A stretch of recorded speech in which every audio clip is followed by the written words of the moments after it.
ایک دفعہ مجھے ایک کزن کے سسرال میں فوتگی کا سنا تو مجھے اسے تعزیت کا فون کرنا تھا. میں پہلے دن نہیں کر سکی، دوسرے دن مجھے بھول گیا، تیسرے دن میں نے سوچا ابھی کرتی ہوں، اور پھر کئی دن تک وہ کام لٹکا رہا، یہاں تک کہ وہ کام ایک بوجھ بن گیا اور میرے دل میں مسلسل یہ ڈر بیٹھا رہا کہ میں اسے کیسے فیس کروں گی. جیسے ہی میں نے کوئی ایک ماہ بعد اسے کال کی، میں نے بات یوں شروع کی: آئی ایم سو سوری، میں بہت مصروف تھی، میں کال کرنا چاہ رہی تھی لیکن فلاں اور فلاں مسئلہ ہو گیا، میری سستی بھی آڑے آ گئی. اور یہ میرا کئی سال تک ایک پیٹرن آف بیہیویئر رہا ہے. اگر میں کسی کی کال نہ اٹھا سکوں تو میں کئی دن تک اس سے بات نہیں کر سکتی، یہ سوچ کے کہ اب اس کو کیا وضاحت دوں گی کہ کیوں نہیں اٹھائی. اچھا، کروں گی کسی دن اس کو فون، لیکن پچھلے کال نہ اٹھانے کی وضاحت جو نہیں دی تھی وہ بوجھ کی طرح دل پہ چھائی رہتی ہے. ایک دفعہ مہمان آئے تو میں ورک آؤٹ کے لباس میں تھی. ملازمہ نے ان کو لانگ روم میں بٹھایا، امی ان کے پاس چلی گئی. میں نے تیار ہونے میں 10-15 منٹ لگائے. میں باہر آئی تو وہ جانے والے تھے، تھوڑی دیر کے لیے آئے تھے، چند منٹ بیٹھے اور چلے گئے. لیکن میں نے یہ چند منٹ یہ وضاحت دینے میں لگائے کہ ہائے، آئی ایم سو سوری، یہ میرا ورک آؤٹ ٹائم تھا اور مجھے حلیہ درست کرنے میں وقت لگ گیا، سو سوری. اور بعد میں مجھے کئی ہفتے اس بات کا گلٹ رہا کہ وہ کیا کہتے ہوں گے. لیکن یہ عادت ختم کیے یا بہت حد تک کم کیے مجھے ایک عرصہ گزر چکا ہے. آج جب میں یہ بات لکھ رہی ہوں تو آپ جانتے ہوں گے کہ میری امی بیمار ہیں. اس کتاب کو شروع کرتے وقت وہ تندرست تھی، وہ اس کتاب کے ساتھ ہی بیمار ہوئی، ان کا آپریشن ہوا اور اب وہ گھر آ چکی ہیں. ان کی ہر روز فزیو تھراپی ہوتی ہے، روز 1 گھنٹے کے لیے فزیو تھراپسٹ آ کے ان کی تھراپی کروا کے جاتی ہے. وہ 1 گھنٹہ شام 5 سے 6 بجے کا ہوتا ہے. وہ آج کی نمرہ کیسی ہے؟ ایسی کہ اگر 4 بجے مما کی کوئی فرینڈ آنٹی مجھے کال کریں کہ بیٹا ہم آپ کی طرف آ جائیں تو میں کہتی ہوں آنٹی آپ 6 بجے کے بعد آئیں تاکہ مما فزیو سے فارغ ہو چکی ہوں. اگر کوئی آنٹی بنا بتائے 5:15 بجے آ جائے اور میری ملازمہ آ کے بتائے کہ گیسٹ آئے ہیں تو میں اسے کہتی ہوں ان کو بٹھاؤ اور کہو کہ مما 6 بجے سے پہلے باہر نہیں آ سکتے. پھر میں خود باہر جا کے کہتی ہوں کہ آنٹی معذرت لیکن آپ کو ویٹ کرنا ہوگا، ان کی فزیو ہو رہی ہے. اگر آپ بتا دیتی تو میں آپ کو 6 بجے کے بعد آنے کا کہتی، اور میں اس بات کی پرواہ کیے بغیر کہ وہ کیا سوچتی ہیں اندر آ جاتی ہوں.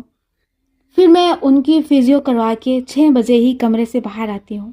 میں اب کسی کے سوچنے کی پرواہ کرتے ہوئے خود کو اور مما کو گلٹ میں نہیں ڈالتی. مہمانوں کو بتا کے آنا چاہیے تھا، اگر وہ بتا کے آتے تو میں اپنا شیڈیول اسی لحاظ سے ترتیب دیتی. ان کو انڈرسٹینڈ کرنا چاہیے، اور اگر وہ کسی غلط فہمی کا شکار ہوتے ہیں تو کوئی بات نہیں، وہ میچور بالغ لوگ ہیں، میں میچور بالغ انسان ہوں. میرے اندر اب مس انڈرسٹینڈ ہونے کا خوف ختم ہو گیا ہے. یہ وہ لفظ ہے جس کی طرف میں آ رہی تھی، مس انڈرسٹینڈ ہونے کا خوف. یعنی یہ خوف کہ لوگ ہمیں غلط نہ سمجھیں. یہ خوف انسان کو لمبی لمبی وضاحتوں پہ مجبور کرتا ہے.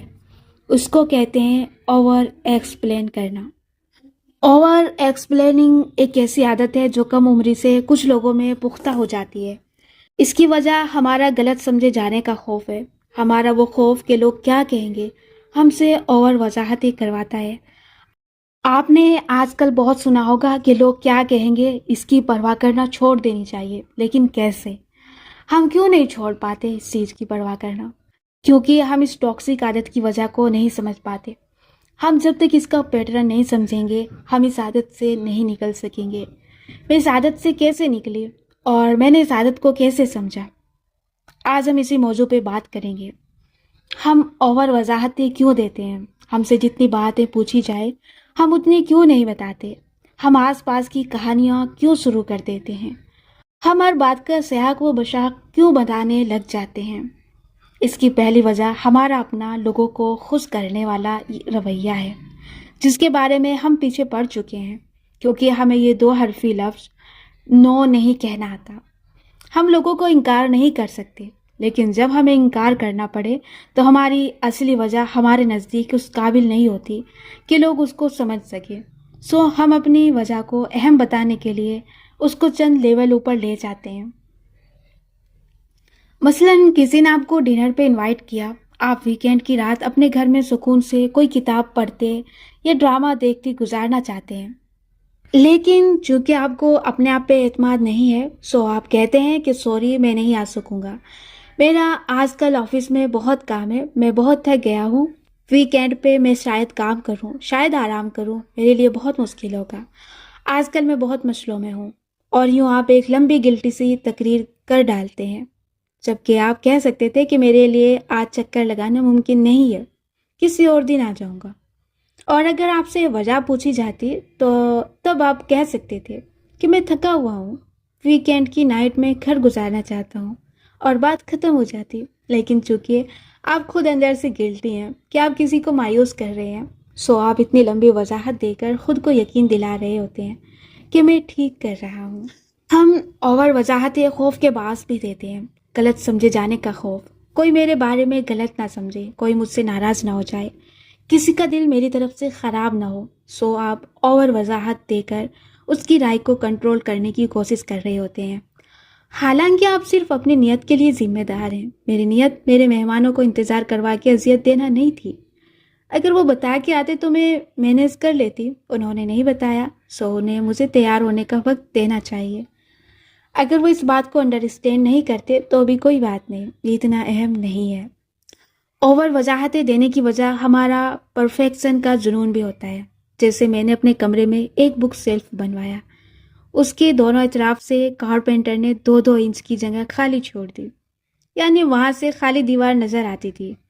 مجھے وہ ایک چھوٹی سی امپرفیکشن بہت کھل رہی تھی، چند ہفتے تک وہ کام مکمل نہیں ہو سکا، جو بھی میرا بک سیلف دیکھ کے اس کی تعریف کرتا میں کہتی تھینک یو، بس اس کا دیوار کے ساتھ جو گیپ ہے وہ بس کچھ دن میں فکس ہو جائے گا، لوگ مسکرا کے اسے دلاتے تھے۔ جس دن کارپینٹر نے وہ گیپ ختم کیا تو میں بہت خوش تھی، اس گیپ کو کارپینٹر نے بہت نیٹ طریقے سے لکڑی کے پینل لگا کے جوڑ دیا تھا۔ جب بھائی کمرے میں آیا تو میں نے کہا دیکھو گیپ ختم ہو گیا، اس نے حیرت سے مجھے دیکھا اور پوچھا کہ اچھا یہاں کوئی گیپ بھی تھا، مجھے تو کبھی فیل نہیں ہوا۔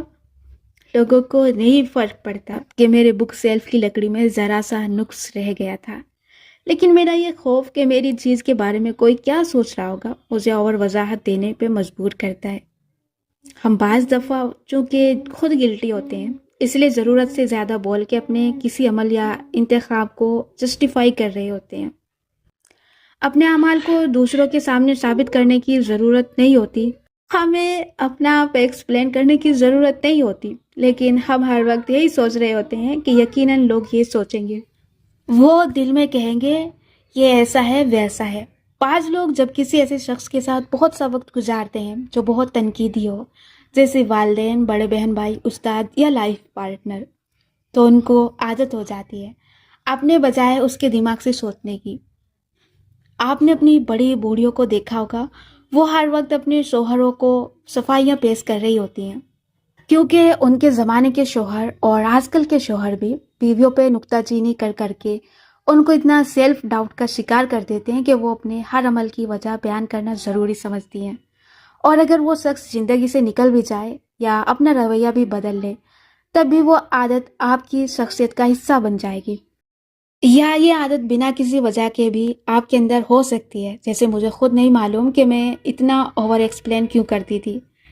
میرے سیلف ڈاؤٹ کی ایک بہت بڑی وجہ میرے نکات تھے جو میری تحریر کے ہر وقت میکھے ادھیڑتے تھے، سوشل میڈیا ٹرولنگ۔ سو مجھے ٹین ایج سے ہی ہر بات کو ایکسپلین کرنے کی عادت ہو گئی تھی۔ ہم جو کہ اپنی چوائسیز کے بارے میں ہر وقت انسیکیور رہتے ہیں کہ پتہ نہیں ہم نے ٹھیک کیا نہیں کیا، ہم نے اچھی چیزیں خریدی نہیں خریدی، سو ہم لمبی صفائی دے کر دوسروں کے منہ سے تعریف سننے کے منتظر ہوتے ہیں، وہ ہماری چیز کی تعریف کریں تو ہماری چیز ویلیڈیٹ ہو جائے گی، یعنی اس کی توثیق ہو جائے گی۔ اس کو کہتے ہیں کسی دوسرے سے ویلیڈیشن چاہنا، یعنی آپ کو اپنی چیز پہ اتنا بھروسہ ہی نہ ہو، سو آپ دوسروں سے اس کے بارے میں اچھے کمنٹس سننے کے خواہش مند ہوں تاکہ آپ کو بھی وہ چیز اچھی لگے۔ میں آپ کو ایک مثال دیتی ہوں۔ میرے کمرے میں ایک گرے دیوار ہے، اس پہ سفید رنگ کے 3 بڑے بڑے فریم آویزاں ہیں، وہ میں نے آئیکیا سے لیے تھے۔ آپ نے نہیں پوچھا لیکن میں پھر بھی بتا رہی ہوں، وہ آؤل فریم ہے اور ان کی شکل ایسی ہے جیسے